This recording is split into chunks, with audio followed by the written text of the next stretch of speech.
welcome to first of all, to all of our NYLS students who are, I know, kind of ramping up to start preparing for exams, so taking an hour out on a lunch break for this important topic. We appreciate it. And to the broader members of the New York Law School community and to our panelists, thank you so much for joining us today. And again, sorry for the late start. We will make good use of this hour we have together.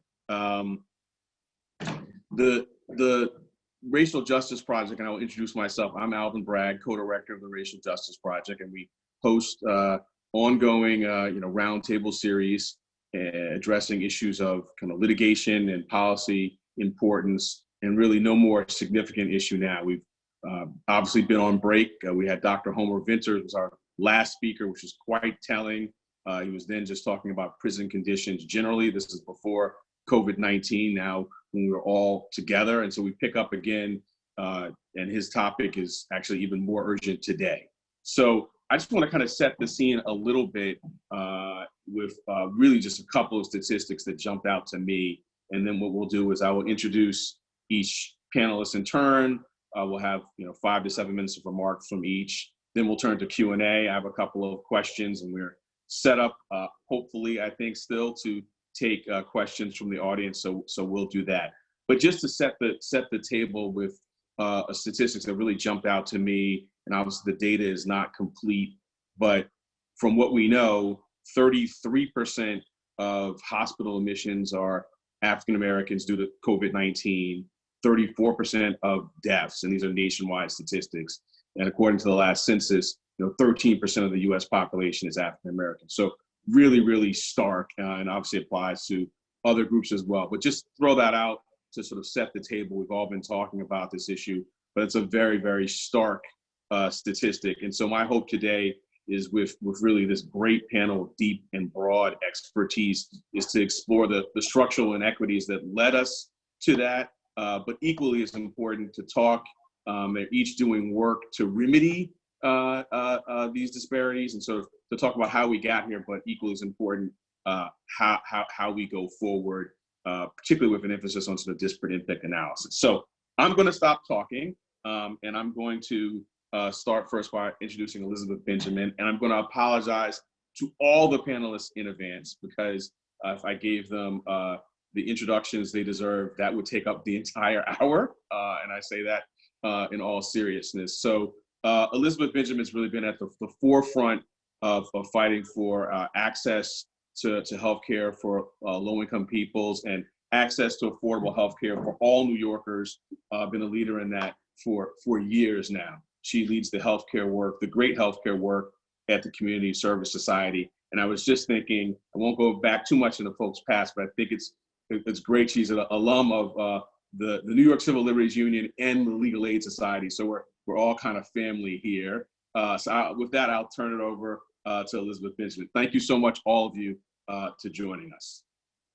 Okay, so I'll go first, and then you'll introduce the speakers as they in turn. Yeah. Got it. Okay. So thank you so much for having me on this presentation today. I cannot think of a more important and topical issue to be addressing right now in the midst of the COVID pandemic. It's essentially an outrage that African American and Latinx folks are not only infected, but in fact disproportionately dying from the pandemic. The myth of this being the great equalizer is just a travesty. And I think Reverend Jesse Jackson kind of got it exactly right when he said the coronavirus does not discriminate, but people do. African American and Hispanics are more likely to die because we bear the pre-existing condition known as race. And I think that's exactly what's going on, and I'm so glad that he nailed it. Nationally, the statistics are really, really upsetting. I think in New York City, the death rate per 100,000 is for Latinx folks 22.8 people per 100,000 people are dying. African American 19.8. White, on the other hand, 10.2 folks per 100,000 are dying. And Asians 8.4%. And of course, they don't collect either, more data. And the fact of the matter is they haven't released any new race data since April 6th, which is really a failing of the New York City Department of Health and Mental Hygiene. And I think even more importantly, the Centers for Disease Control also is only reporting, is missing huge amounts of data. And so I think one of the core issues here is the fact that we aren't even, public health is really good at collecting race and ethnicity data, and we should be able to report this out. And it's an outrage that essentially this data has been encouraged to be collected, and number one, and number two, it hasn't been a priority in reporting the data that we have collected. So, why are there these disparities in COVID death rates? And I'll be super fast. And there's sort of three issues that I've been kind of mulling with, but that doesn't mean that there aren't many, many more. But the sort of three clumps that I've been thinking about is, number one, because I spent all my time thinking about this, is the healthcare system is just completely set up in a way, it's structured to discriminate.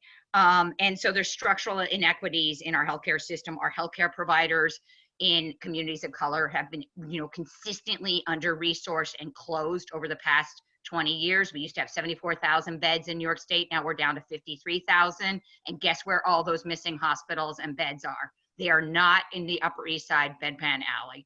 On top of that, we've seen all of our reimbursement mechanisms deregulated under the Pataki administration, but that's been carried on by Democratic governors since. And those, once you deregulate rates, that means the powerful hospitals can command incredible prices and the not so powerful safety net hospitals cannot. And guess where those safety net hospitals are? So of course, that makes a huge, you have this sort of problem and the system can't handle a pandemic. And then on top of that, in insurance, actually, we're doing a little better. The Affordable Care Act actually really kind of closed some of our disparities in coverage. And that's really a testament that government can work and can address the issues we care about. But we still do have more uninsurance among Latinx because of our anti-immigrant policy.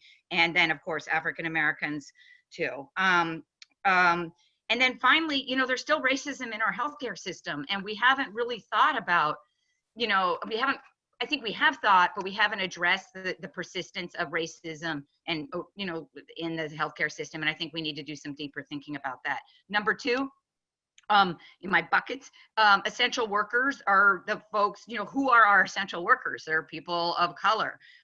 There's a great Fiscal Policy Institute analysis that shows only 1 out of every 6 Latinx people can work from home, 1 out of every 5 African American, but 30% of whites can work from home. So there's, who are our essential workers getting a bigger viral burden, a bigger viral exposure. I think we have a sense that the more exposure you have, the sicker and more likely you're going to be.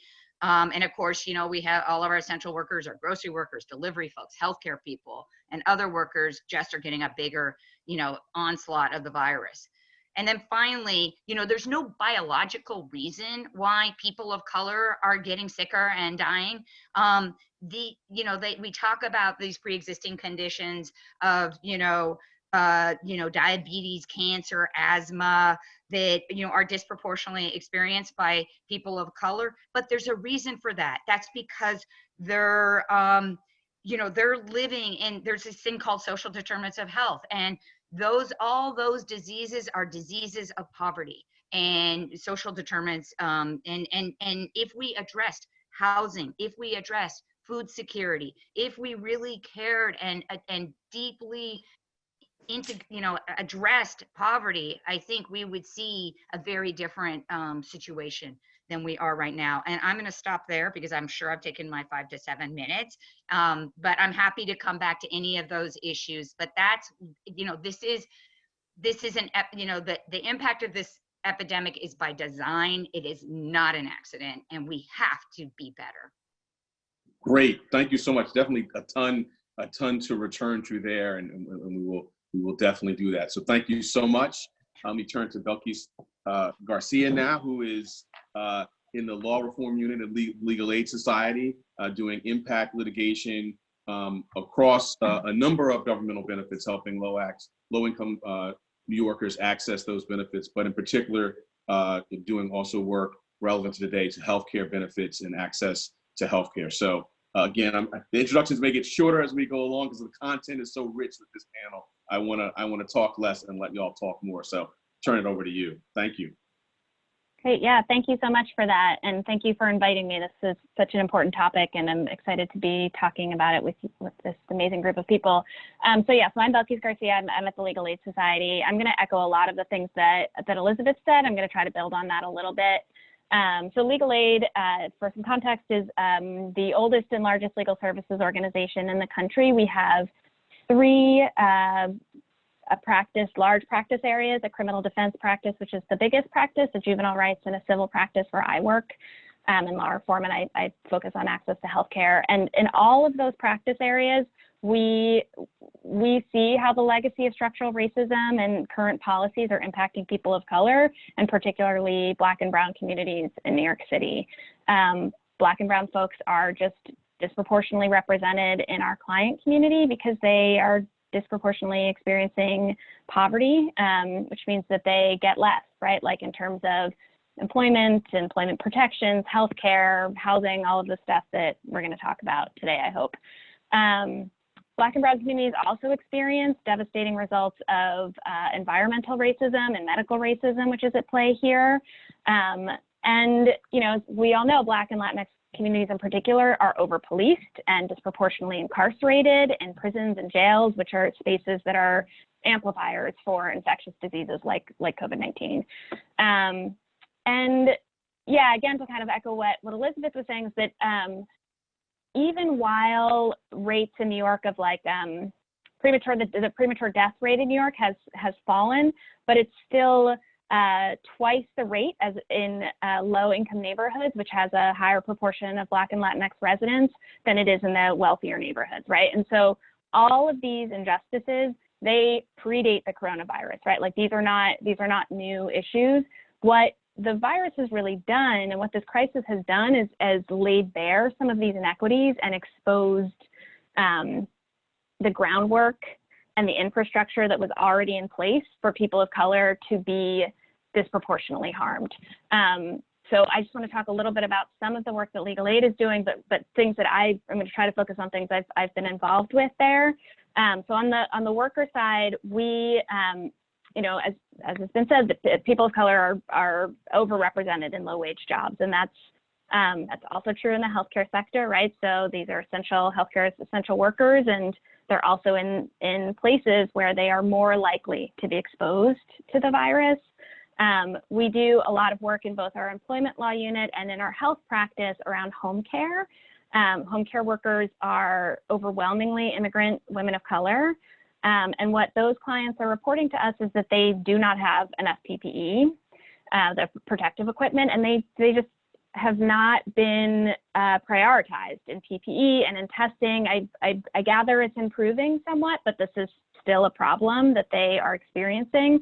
And the way that impacts then Medicaid and home care consumers is that they don't have aides, right? Like they are going without care because home attendants are sick, they're unable to show up for work, or perhaps they're afraid to show up for work, or in some cases, the home care consumer is saying, like, please don't come, like, I don't want you riding the subway, don't have protective equipment, and then caring for people who are, by definition, people with disabilities and medically vulnerable in many cases.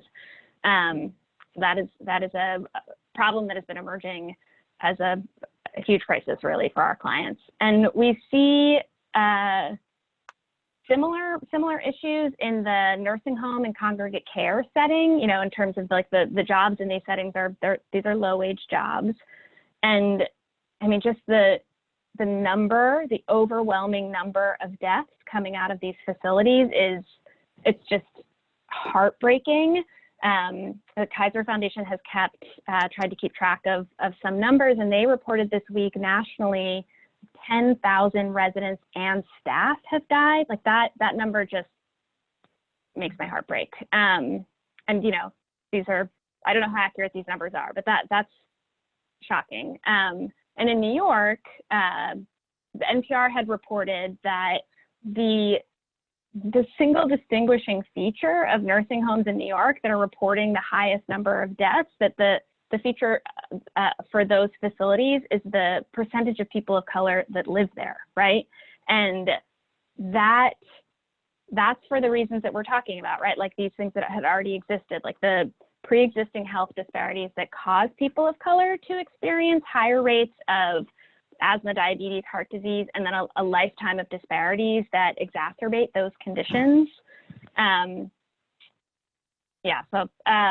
Just a little bit about the prison and jail and detention center context. Our criminal division and the immigration law unit is doing a lot of really incredible work, bringing lawsuits and individual and mass writs seeking release of people who are at risk for illness or death as a result of COVID-19. And I haven't been involved in that, but what that has demanded is like a much more robust look at our reentry practices, right? Like we have had to really kind of jump in and say like the reentry stuff has always been important. It's been something we've always done, but like the world that people are entering into is different, and how do we respond, and how can we coordinate and work together to respond to those needs, right? So our criminal division has worked really closely with the homeless rights folks, because when people are leaving Rikers, like if they don't have a safe place to go or family or they're showing symptoms, like trying to coordinate getting them somewhere safe, it's a big undertaking. Getting people into programs, mental health programs, substance abuse programs, has always had challenges, but those challenges are really heightened right now. I think that inpatient programs have been really particularly hard.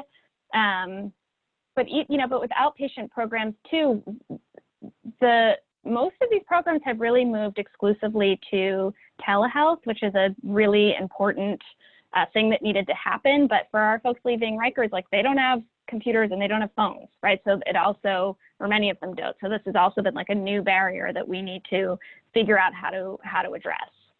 And I'll just say quickly in the last area that I've been working on is like Medicaid generally, right? Like it's just like getting people onto Medicaid.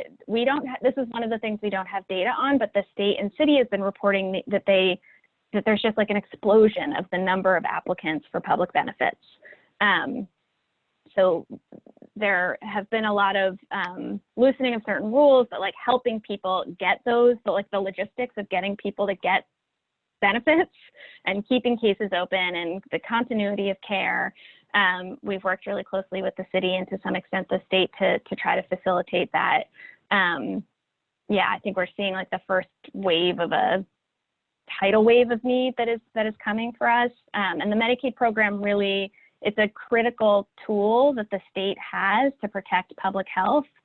And in many ways, New York has really shown great leadership, but we need to continue to push our elected officials and our government to look more affirmatively at policies that address racial disparities.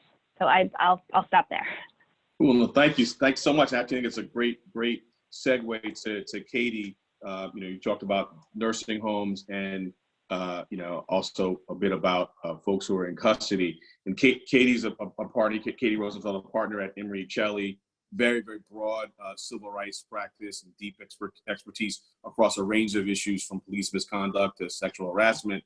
But picking up where you left off, she's kind of a leading force in a case in the Eastern District concerning releases from the Metropolitan Detention Center. So would like to turn to her now, hear about that, and then some more broadly the issue of disparate impacts in COVID-19. Thank you, Alvin, and thank you for inviting me to be on this panel. And it's really exciting to be with this group of women, actually, and you, Alvin.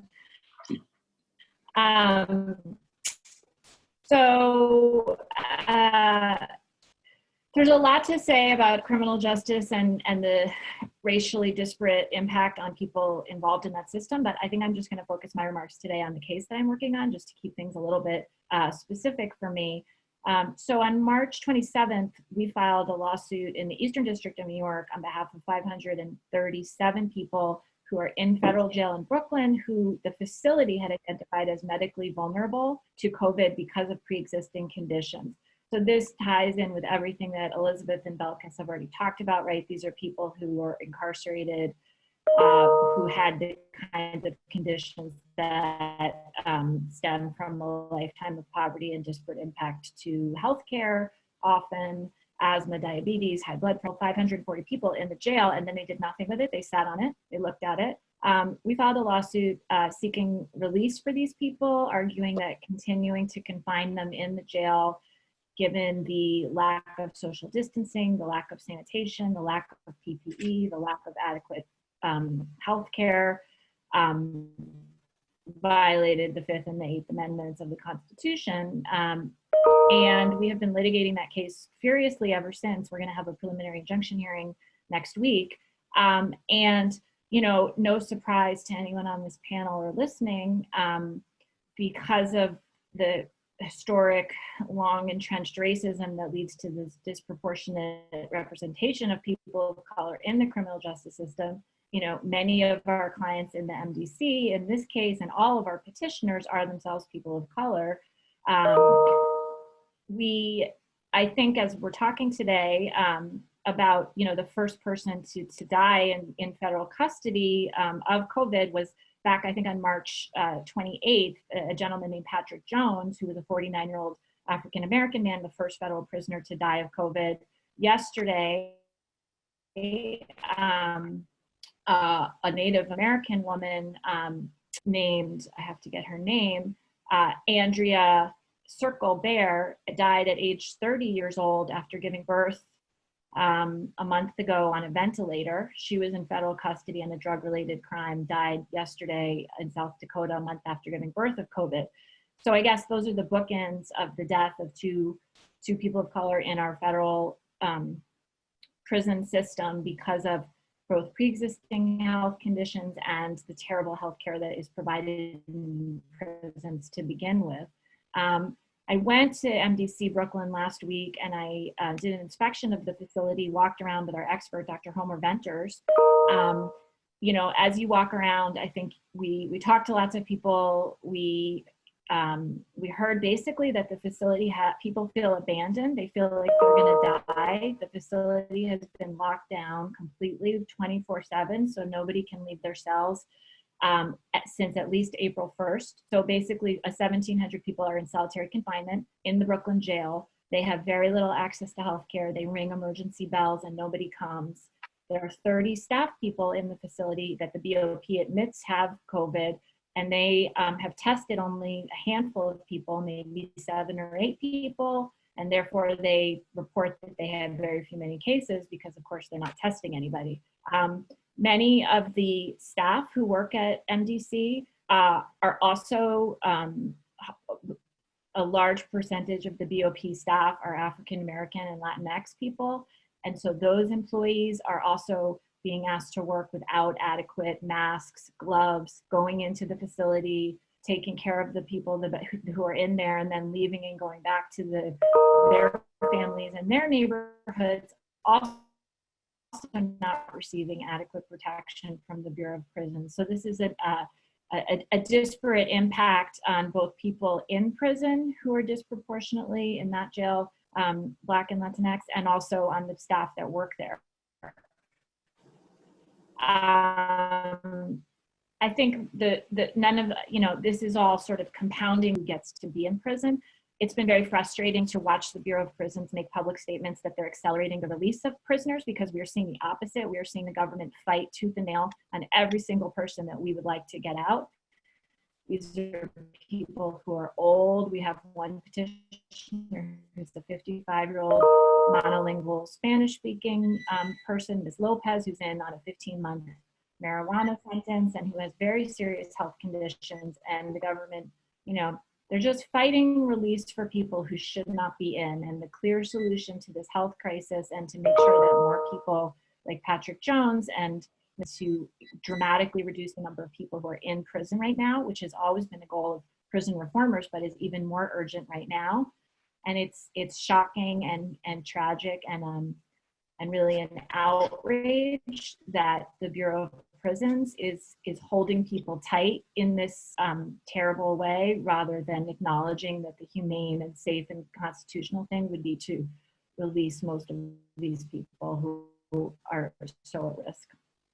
So I'll turn it on to the next person, and hopefully we'll have some time for questions. Okay. So I'm going to break form and just ask you one quick follow-up question, because I think I said his name at the beginning and you said his name. So Dr. Homer Venters, who was the head doctor in Rikers, I think our audience is probably broader than the students who were there to see him, but many of the people watching today are students who I think were riveted by his presentation.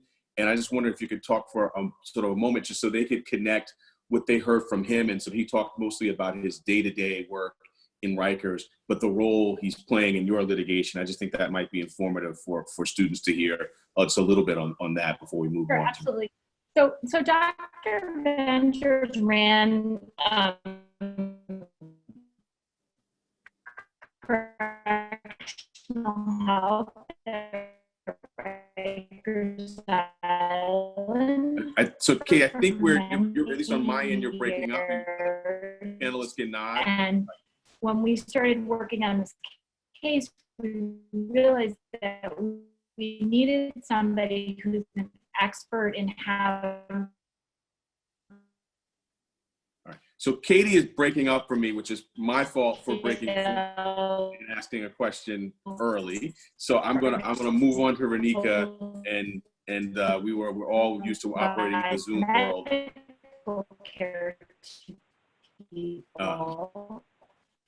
So I think I've got a little bit of a time lag with Katie. All right, great. So you're breaking up for me, Katie, so I'm gonna go on to ReNika, and then hopefully we'll be able to come back to that question. But I think you're breaking up for me, and I think for others as they were nodding their heads. Yeah, I think others. So let me introduce ReNika Moore, who's the director of the Racial Justice Project at the ACLU, and I had the privilege of working with ReNika when we were both at the Attorney General's office, and she headed the Labor Bureau there.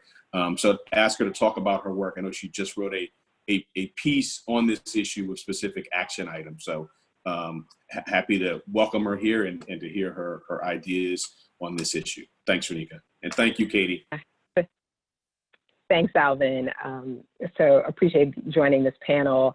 I think some of the highlights that I was going to raise just in terms of the disparities for folks of color have been hit.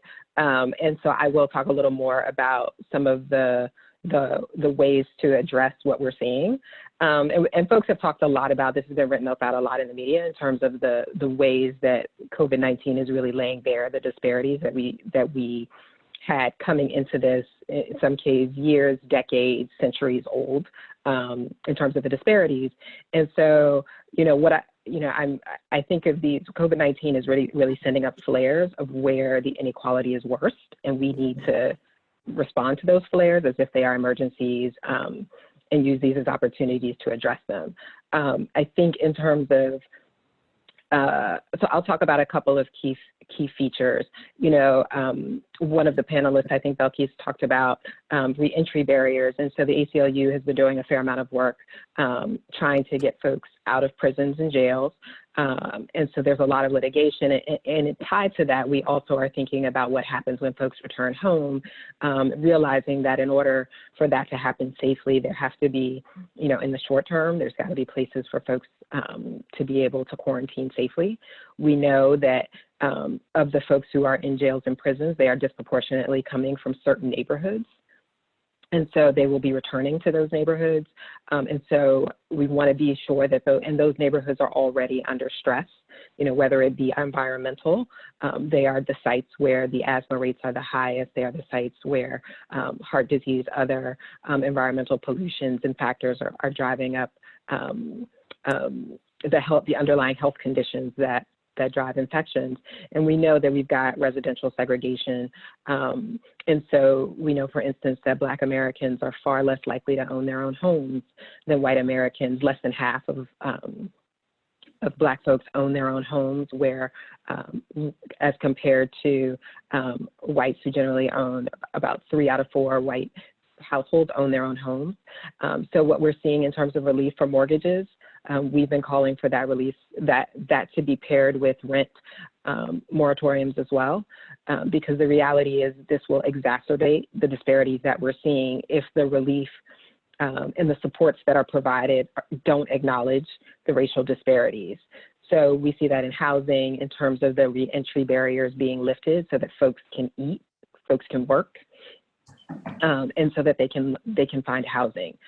We know that there are barriers to accessing housing that are tied to the ACLU. Our group has litigation challenging these new crime-free housing ordinances that create barriers to housing for tenants who are seeking, generally speaking, apartments, and these ordinances require landlords to notify law enforcement, wherein a criminal record can be a barrier to obtaining an apartment, but we even know that even a call from the police, so this also affects disproportionately domestic violence survivors who may have had law enforcement called to their homes.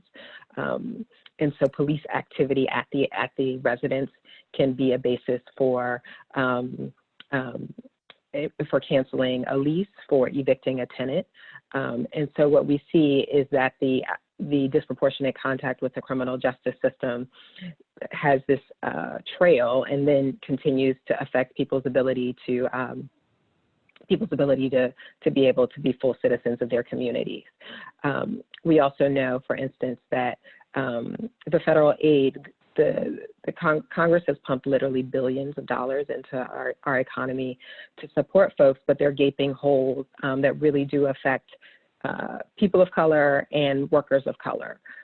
So what we're seeing, for example, in the unemployment insurance context, they've carved out immigrants and folks who are undocumented, and we know that those folks make up the backbone of many of those jobs that need to be done, especially in a state like New York. And yet they are not being provided for in terms of unemployment insurance. We know that there are certain exclusions to who can access the federal aid in terms of criminal backgrounds and criminal histories, beyond anything that can be justified for reasons of safety. We know that in at least some of the access to federal aid, they've made it contingent on being up to date in terms of child care payments, which can disproportionately affect folks who are unemployed. And we know the rates of unemployment, particularly for African Americans, are often hover around twice as much under the best of times as their white counterparts. And so we see even in the relief being offered that groups are being left out. We know that many workers are misclassified, and so, or they're working in jobs where they are not considered employees. And so when we talk about that, we think about folks working for Instacart, delivering groceries. We think about folks driving for app-based driver services like Uber and Lyft, who are not considered employees for the purposes of unemployment. And so it's really imperative that states and localities recognize that and provide for supports, because folks really do use these jobs to earn a living. And, you know, they're often not operating as business people.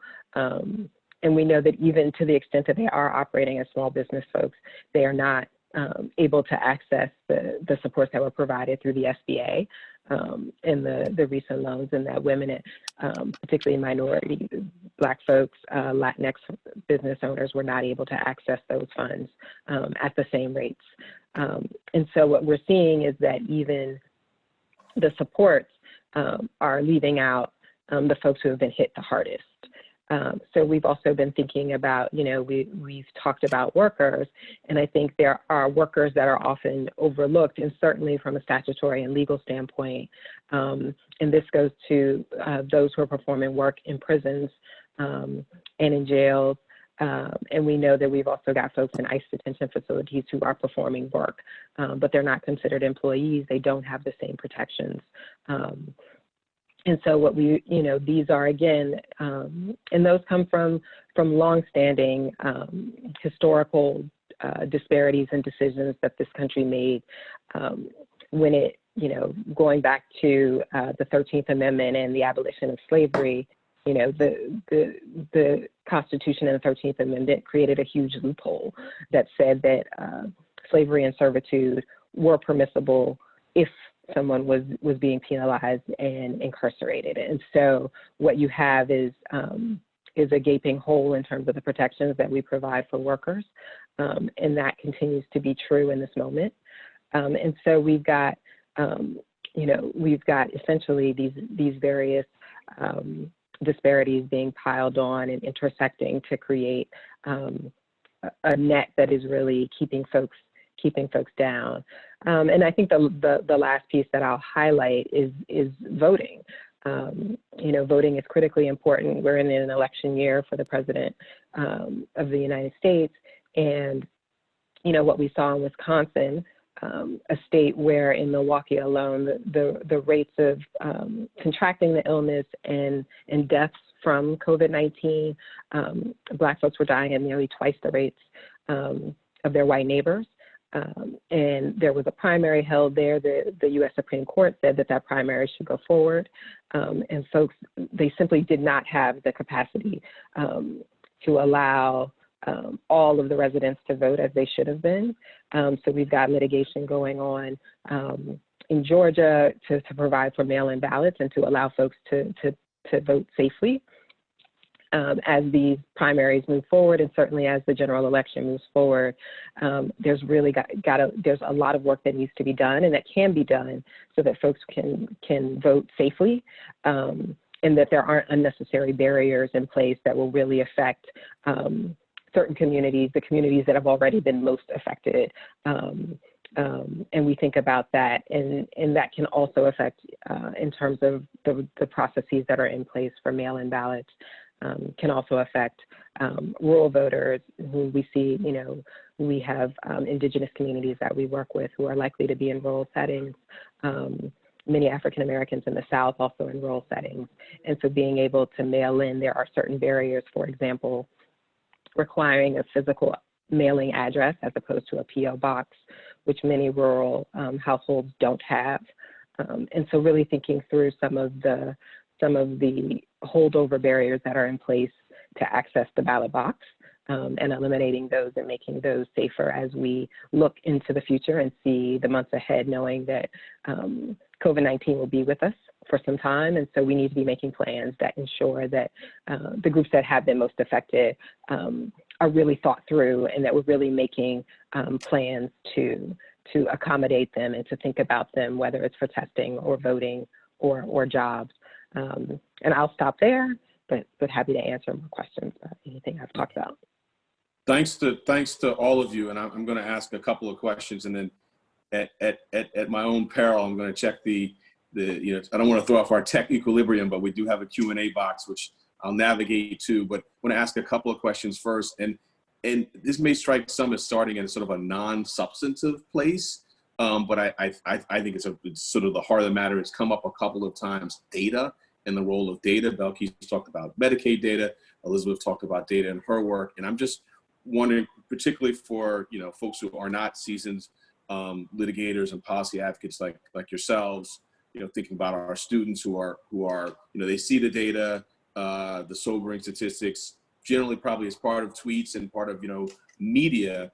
I'm wondering if some of you, or perhaps all of you, could weigh in and contextualize what some of these data holes, if we're able to fill them, what that means in terms of obviously knowing what's going on now, but in terms of policy prescriptions or the role that data sets may play in your work to bring about reform. And so sort of not just sort of knowing for knowledge sake, which obviously is important, but how we could use this data going forward. So kind of throw that open to the group. I think it probably applies to everyone's work. So I don't know who might want to jump in first. I'm happy to start. And so I can say for, at the ACLU, so one of the key pieces of data that I think is hugely important in identifying outbreaks and to getting treatment and protective gear where it needs to be is the testing and demographic data, including demographic data. And Elisabeth mentioned this in her remarks as well, is that there's been a huge lag in the collecting and tracking of demographic data, which public health folks can do. And we've seen out of the CDC that there's a huge amount of data about who's gotten tested, about who is testing positive for COVID, where race is unknown, or there's some key pieces of demographic data that have not been provided for, race and ethnicity being two of the key problematic ones. And so, ACLU has been pushing, along with many of its affiliates, for public health officials, state public health officials, to collect that and release that data.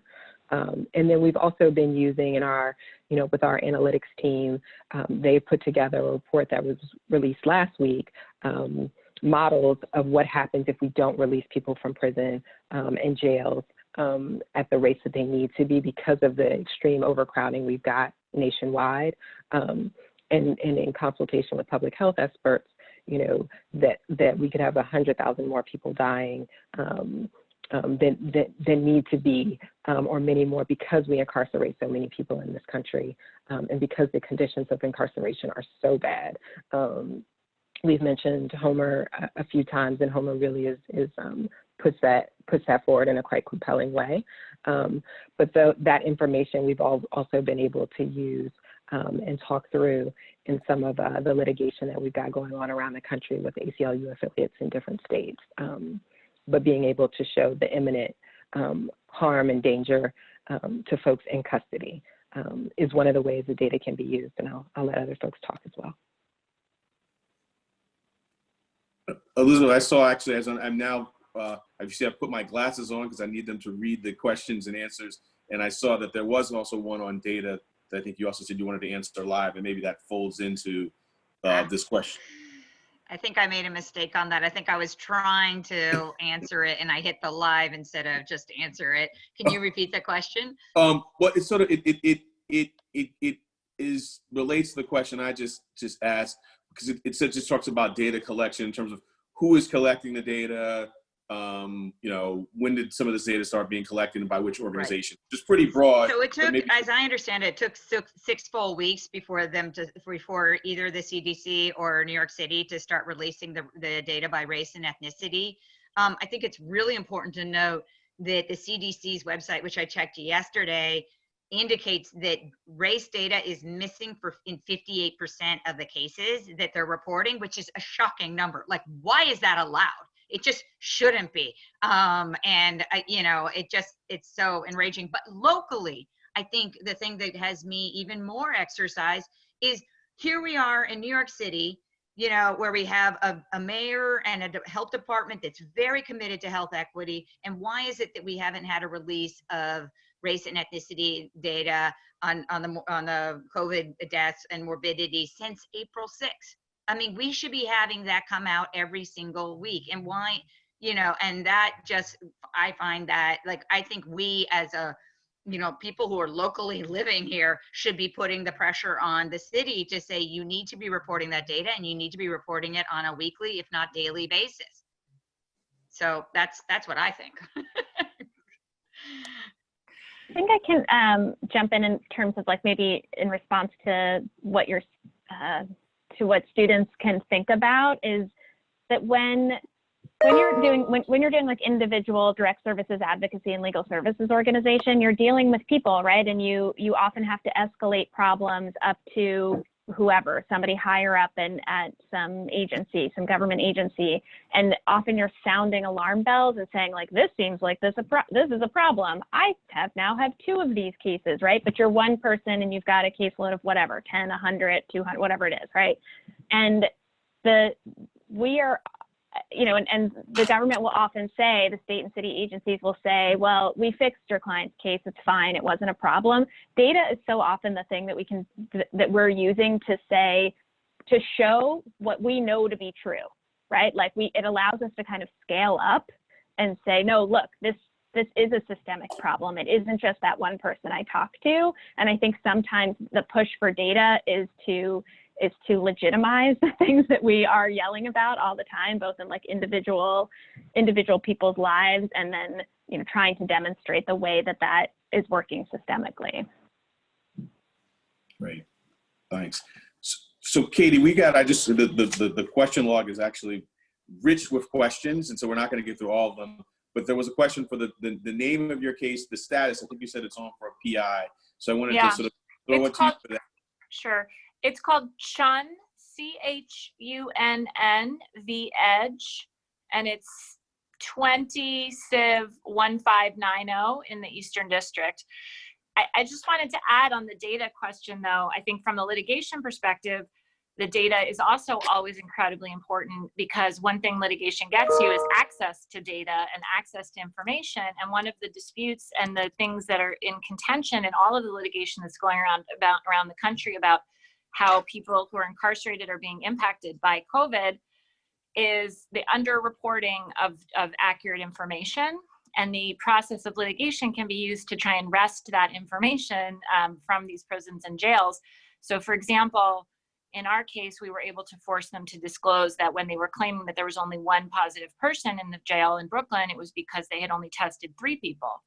And so all of these kinds of data collection points, you know, we've now gotten sick call records that show how many people have been complaining about COVID symptoms, 888 sick call records that we went through. So all of this data allows us to show, like, what's the scale of the problem? Is it being truthfully reported? If it's not, why are accurate facts and figures, as Elisabeth was saying, why are those not being disclosed? What's being hidden from all of us? And what should we be pushing for transparency on?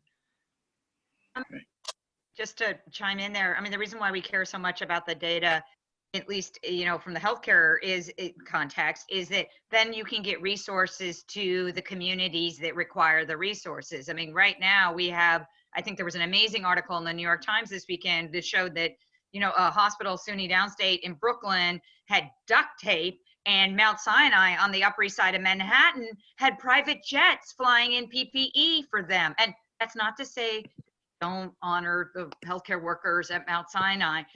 Those private jets, the resources that were in those private jets might have been also better deployed where we know it's the epicenter of the pandemic, which is, you know, the Bronx, you know, Elmhurst Hospital in Queens, SUNY Downstate, you know, Kings County. I mean, these are the hospitals that are really serving the people that are, you know, have the disproportionate level of the disease burden and the death burden. And so I just really, that's why data matters and why we care so passionately about it. Great, thank you. I'd say it's 1:54, which is the time is sort of flying. So I'm going to ask a broad question, which I think sweeps in a few of the questions in the Q&A box. And this is forward looking, and I'll put together, there was a question about you know, 14th Amendment, possible litigation here, and there are a couple of questions about legislative solutions. And so I guess the question to the panelists and is sort of looking forward as you're crafting solutions. What you know, if you could have a, you know, complete control of Congress or the legislature or the city council, you know, what is the bill that you would get passed? You know, or if you had unlimited litigation resources, you know, what is the case that you would bring under which theory? I know that's very broad, but you know, and maybe too theoretical, but those are the questions in the box. And I do think looking forward, we should be as creative as possible and fashioning, you know, using the tools we have and using them in new ways to address, you know, what in some ways are new problems, but in some ways are old, persistent ones. So that's broad. You can run with it in any direction. Well, I have a really simple answer on the health side. It's 3 words: Medicare for all. Like, it's over. Like, if there's ever been a case to be made for Medicare for all, this is it. Our capitalist healthcare system, in privatized healthcare system, is not working. It's unfair. Medicare for all. I mean, it's just, they can't get work. And you've been in this space for a long time. Do you think that 30 years? Do you think that there is, this is maybe not is a political question, but do you think that the scale of this, which seems certainly for me biggest scale in my lifetime, is something that could drive the momentum and move the political needle? I think it's helping. I mean, you know, I don't know. It's hard to imagine the United States going for it, but you know, this is it's a powerful evidence about why we have to get there. And, you know, I think we will get there eventually. It just, you know, when that bright, shiny day will happen, I'm not sure. Any other 3-word answers? I've just got a text. Yeah. We can go over time. So if you need more than 3 words to solve racial disparate impact. So doing it in 3 words is phenomenal. ReNika, I see you unmuted. Yeah, no. I was going to say there's some, big picture, like the Trump administration is attempting to roll back the civil rights and anti-discrimination protections of the ACA, the Affordable Care Act. And we need to, but those are small potatoes. I think, big ideas like what Elisabeth is talking about. I think we need to free people. Like we have far too many people in custody and in prisons and jails. We have our police. The size of our police force is far too big. We are going to have huge educational we haven't talked about education at all, and just the learning loss and the disparities for the most vulnerable students. And we're going to need a lot of resources. New York City has already talked about the budget cuts that are coming for this fiscal year and for next. And so we really need to think about how we are going to reduce the footprint and the size of our criminal justice system. And I think this should be the wake-up call that we need to really right-size these systems and put systems in place for the things that communities actually need in terms of mental health supports, in terms of healthcare supports, and those kind of things. So I think that's huge. I think recognizing that our workers are deeply under cared for and underpaid across the board, and so we need to bring those protections in line. I could go on, but I think I'll let some other folks weigh in as well. But I really do think we need to, we really need to reduce our criminal justice system by multiples, of where we are right now, and free people.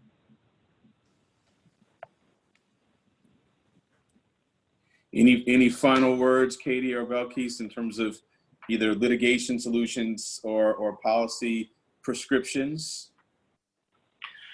Well, I like ReNika's formulation better of we need to reduce and decarcerate and free people and have a much lower rate of incarceration. Even in the interim, I would take a massive overhaul of the medical care that's provided to people who are incarcerated, because I think part of what this epidemic is showing is that, hundreds of thousands of people have been in jail and prison, disproportionately people of color receiving grossly inadequate medical care all along and dying of preventable causes. And this epidemic, it is a flare that that the medical care in prison is not adequate for what people need. And if they are going to be there, we can't just leave people to languish and die in those conditions.